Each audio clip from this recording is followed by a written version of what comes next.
Diane Ouellette, responsable de communication de la Ligue de hockey d'excellence du Québec volet masculin. Bienvenue sur le banc des joueurs. Nous sommes déjà à la fin de la saison 2023-24, puisqu'elle se terminait la fin de semaine dernière avec la rencontre en présentiel après 5 ans d'absence avec les gouverneurs, où ils ont déjà commencé à travailler sur la saison qui s'en vient, et bien sûr la diffusion aussi du Gala Méritas, qui était sur tous les réseaux sociaux de la LHEQ dimanche à partir de 10 heures. Alors, pour nous parler de ce qui s'en vient, faire un résumé de ce qu'on pourra voir dans la LHEQ l'an prochain et bien sûr aborder aussi le repêchage de la Ligue de hockey junior majeur du Québec qui commence aujourd'hui. J'ai avec moi le coordonnateur du programme d'excellence de Hockey Québec, M. Marcel Patnaud. Bonjour Diane. Hey, salut Marcel. Écoute, c'était une grosse fin de semaine la semaine passée. Effectivement, donc après, comme tu as mentionné, après 5 ans d'absence, on a eu une rencontre en présentiel avec les différents gouverneurs des équipes. Donc, on a pu échanger, élaborer des nouveautés, des plans d'action pour la prochaine saison et les suivantes également. Là. Je pense que c'est important. On obtienne de la part de la Ligue là, puis de Hockey Québec un peu le feedback des gens qui travaillent sur le terrain. Pour moi, c'est bien important. C'est sûr, pendant la saison, on a eu plusieurs rencontres en virtuel, donc on a toujours quand même donné l'information et ainsi de suite, mais d'avoir en présentiel, ça nous a permis un contexte plus personnel. Puis on a eu en plus la participation de HEC Montréal, donc concernant le plan quinquennal, le plan d'affaires de Hockey Québec pour les prochaines saisons. Donc, pour nous autres, c'est important d'avoir le feedback de ces gens-là sur l'excellence, comment on voit ça, puis comment on veut améliorer la structure de la HEQ. À quoi on peut s'entendre en gros pour la saison 2024-25? Ben, il y a plusieurs éléments de nouveautés qui vont être mis en place. Là. Je vais faire un survol assez rapide, mais de l'information, il faut un communiqué vraiment officiel de la part de la HEQ concernant les nouvelles orientations. Mais de un, le OM15-3 Elite et M17-3A, mais il y aura une période de prolongation que ce qu'on n'avait pas au niveau de la HEQ. Donc, on va se référer au règlement de Hockey Québec. Donc, il y aura une période de prolongation et fusillade, bien entendu. Donc, essayer autant que possible d'avoir plus, ben, on n'aura plus de matchs nuls, donc toujours c'est important. Et également, on a surtout travaillé sur d'autres éléments qui sont, les tournois obligatoires. Donc, comme vous savez, on a des challenges, on a 6 challenges au niveau de la LHQ où là, toutes nos équipes participent et strictement nos équipes, mais on aura également 4 tournois obligatoires. La liste sortira bientôt. Donc, chaque équipe se devra se présenter à ce tournoi obligatoire-là. Donc, pour nous, ça va être 2 événements où là, on aura la chance de voir tous nos équipes. Donc, pour les recruteurs d'Hockey Québec, concernant les camps comme Coupe Bel-Air Direct, Équipe Québec, et ainsi de suite. Donc, ça sera plus facile, une meilleure gestion pour voir tous nos prospects à ces différents événements-là. Pour les équipes aussi, ça devient encore plus intéressant d'être capable de se rencontrer comme ça à différents moments au cours de l'année, parce que dans ces tournois-là, que ce soit les challenges ou les tournois, toutes les équipes sont là, donc elles vont se confronter à nouveau. Exemple, la BTB qui ne joue jamais contre le Saguenay-Lac-Saint-Jean ou Côte-Nord, à ce moment-là, ils vont pouvoir faire des matchs entre eux. Là. À titre d'exemple, au M13-3 Elite, on aura la possibilité d'avoir 24 équipes de notre ligue qui vont participer. Et dans un tournoi obligatoire, il y aura des équipes également de l'extérieur. Donc, on s'assure à ce niveau-là que nos équipes participent à un événement majeur parce qu'on avait dénoté dans les différentes années que là, à titre d'exemple encore, il y avait 8 équipes participant à un tournoi, 12 à un autre endroit. Je ne sentais pas que c'était quelque chose de majeur pour eux en faisant cette nouveauté-là. Ça va être important pour nous de participer de cette façon. C'est vraiment les deux plus gros éléments. Il y aura d'autres éléments, bien entendu, là, mais les deux changements majeurs, c'est vraiment la période de prolongation et les tournois obligatoires qui verront le jour l'an prochain. Et pour ce qui est du gala mériteur, Marcel, c'est encore un must cette année, bien évidemment. Ben, c'est important pour la fédération et la HEQ d'honorer nos récipiendaires, les gens qui sont, il y a des gens nommés, d'autres gens qui gagnent les différents prix. Donc, pour nous, c'est important de faire en sorte, et de le faire en virtuel, mais ça évite les déplacements des parents, et des joueurs et des différents dignitaires. Donc, je pense que cette formule-là, puis je pense que c'est très apprécié de la part de toutes nos franchises, les parents et les joueurs. Donc, si les gagnants recevront, bien entendu, une bague euh, Veritas. Donc, ils ont le choix d'une bague ou un pendentif. Donc, ces gens-là auront un souvenir qu'ils vont garder pour toujours, À l'effigie, bien sûr, de la LHEQ. évidemment. Alors, une autre grosse activité qui nous touche inévitablement en fin de semaine, Marcel, c'est le repêchage de la Ligue de hockey junior majeur du Québec.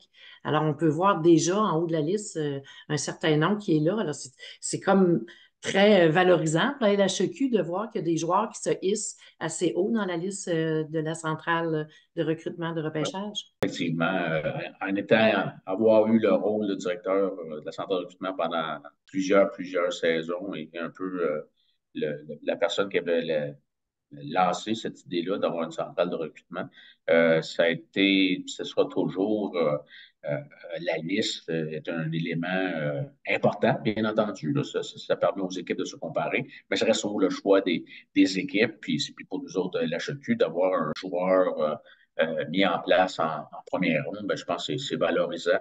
Et de plus, juste à titre d'exemple, imaginez que ce jeune-là, lorsqu'il a été retranché, euh, du midget 3A, sa déception, puis savoir, tu sais, mon futur, comme plusieurs se questionnent quand ils sont retranchés du midget 3A, mais par sa résilience, par son travail, puis de continuer à vouloir s'améliorer, mais il s'est retrouvé en première ronde. Fait que c'est vraiment, tu sais, comme moi, j'ai été directeur général de plusieurs équipes dans les Juniors du Québec. Euh, il y a toujours des joueurs qui, même s'ils ne sont pas sélectionnés, même s'ils sont sélectionnés loin, arrivent toujours à se présenter au camp, puis avec la détermination de pouvoir réussir. C'est un rejet, souvent, des fois que ça arrive, mais c'est de continuer, de persévérer, puis de vouloir démontrer que vous avez votre place, soit dans les Juniors du Québec ou à tout autre endroit. Mais c'est important d'avoir cette résilience-là et d'avoir le désir de vouloir se surpasser. Ça arrive année après année. Puis je sais que souvent, on le mentionne aux parents, puis on l'explique, on dirait que les gens ne veulent pas comprendre ça. C'est qu'est-ce que tu fais au jour le jour, comment tu veux t'améliorer, c'est sur glace, hors glace, et ainsi de suite. Donc, c'est plus complexe qu'on pense, mais il y a toujours des belles histoires comme qu'on vit là. Puis, je pense que la LHEQ est rendue une ligue où les recruteurs apprécient le niveau de jeu, puis que nos joueurs, ben, l'an passé, là, en 70, si je ne me trompe pas, là, Autour environ, de, autour de, autour de, ouais, autour ouais, de plus ou 70. moins, là, mais c'était une très grosse année, là, effectivement, l'année Oui, passée, l'année oui, passée. oui, oui. Puis à chaque année, tu sais, on a de plus en plus, puis il y en a de plus en plus qui réussissent. Ils ont besoin peut-être, ils n'étaient peut-être pas tout à fait prêts pour le Midget 3A à ce moment-là, parce que tu sais, les 15 ans qui jouent Midget 3A, il y en a très peu. Ils devraient en avoir très peu également. Oui. Fait que la lèche de cul, puis je pense avec les outils qu'on utilise maintenant, puis la façon qu'on travaille pour le N17-3, ben, on veut qu'elle s'améliore, on veut que nos joueurs puissent être regardés, tu sais, avec les challenges, les Oui, parce différentes activités. qu'effectivement, Marcel, il y a eu quand même des belles transformations au niveau des équipes M17-3. On est parti de 26, je pense, 24-26, puis on est rendu maintenant à 20 équipes. Alors, on s'est assuré de vraiment maximiser les territoires le plus possible, d'amener les joueurs dans des contextes de compétition beaucoup plus élevés. Parle-nous-en donc de ça, de cette amélioration-là. C'est un élément important de réduire le nombre d'organisations. Peut-être dans le futur aussi, ça, il va y en avoir encore d'autres qui vont se jumeler pour être un peu plus compétitifs avec l'ensemble des équipes de la LHEQ. Mais l'élément important, c'est leur donner des vitrines importantes. Puis je pense que le CSR suit très bien nos activités, qui soient les challenges, la qualification pour la Coupe Chevrolet, la Coupe Chevrolet. Donc, c'est tous des endroits qui voient les joueurs, puis les joueurs qui performent ou qui ont une certaine qualité d'hockeyeur, mais à ce moment-là, je pense que le CSR les identifie, puis à ce moment-là, les équipes, soit qu'ils les aiment, soit qu'ils les aiment pas, mais je veux dire, chaque Ouais. équipe. Et comme tu dis, hein, avec ces quatre activités-là, les deux challenges de la LHEQ, les qualifications et les championnats provinciaux, si un joueur on le dit, ça peut arriver une mauvaise journée au bureau, là, hein? Ça arrive à Ouais, tout le monde, dans quelque part. ouais. Donc, ça arrive au hockeyeur. Alors, il a la chance de se reprendre à ce moment-là. C'est pas une faille en soi. Il y a quand même quatre gros événements dans lesquels il peut se faire valoir. Il y a toujours deux éléments qu'on considère le potentiel à venir. Fait que souvent, les recruteurs, les gens vont dire comment ça fait que lui a été sélectionné, il était moins bon que mon fils, et ainsi de suite. Mais il y a le potentiel également, puis il y a la performance. si on veut résumer ça de façon facile, là, il y a la performance que tu as, puis ça des performances, c'est plus facile à évaluer sur le terrain parce que là, il a performé à ce match-là, puis le recruteur ou l'organisation fait en sorte qu'il y a un petit quelque chose qui les intéresse. Puis le potentiel à devenir. Il y en a des fois qui sont en maturité plus lente, il y en a qui sont également très grands, très peu synchronisés, mais qu'on Ouais. voit peut-être dans 2 ans. Est-ce qu'on pourrait rajouter l'adaptabilité aussi? Ben, ça fait Parce que vous partie. en avez parlé souvent durant la saison de cet élément-là. Ben, ça fait partie du potentiel. Il y en a qui OK. sont capables d'être plus mindés sur qu'est-ce que les consignes qui sont données. C'est toujours partie de l'évaluation quand même. Fait que les gens, je pense que les recruteurs, les organisations en font une bonne note là, mais pour résumer vraiment, là, c'est la performance et le potentiel. On est à la porte de l'été, on y a goûté un peu cette semaine, on a eu du beau soleil, de la chaleur. Alors, qu'est-ce qu'on fait? Je suis un joueur de hockey, je suis là, c'est le repêchage en fin de semaine, évidemment, on regarde ça, on est intéressé, c'est sûr. Il est à TVA d'ailleurs, je pense qu'il passe à la télé pour la première ronde. Mais qu'est-ce que je fais, moi, comme joueur de hockey là, qui vient de terminer sa saison à la LHEQ? Temps de repos, là, c'est de s'orienter sur surtout euh, la- l'aspect préparation physique qui est très important. Puis je pense que les gens ils délaissent beaucoup et bien entendu de pratiquer d'autres activités, d'autres sports, même si c'est pas organisé comme jouer au baseball pour une organisation ou jouer à peu importe. Là, c'est plus de s'assurer qu'on fait d'autres activités, d'autres éléments qui se transfèrent, que le joueur peut se pratiquer d'autres activités. Je pense que c'est important et bien entendu, les améliorations des habiletés, de continuer si possible, là, d'avoir des activités qui vont permettre d'améliorer tes habiletés techniques. Moi, personnellement, les différents tournois, je sais que les parents aiment beaucoup ces activités-là, les différents tournois estivaux, printaniers, peu importe. Moi, je pense que j'investirais l'argent plus sur des éléments beaucoup plus profitables pour son développement aux jeunes, soit sa condition physique, ses habiletés techniques et de pratiquer d'autres sports. Je pense avec ces trois éléments-là, je pense que le joueur va arriver plus près pour sa prochaine saison, pour sa progression, elle va être meilleure parce que les tournois, c'est juste une compétition, puis après ça, c'est terminé, c'est du temps de jeu. Si tu joues sur un match de 1h30, ben, je veux dire, c'est 10-12 minutes de participation. C'est pas beaucoup, tandis que l'investissement euh, concernant la préparation physique, les habiletés techniques et de pratiquer d'autres sports, je pense que c'est le meilleur investissement. Et ça fait un repos mental aussi.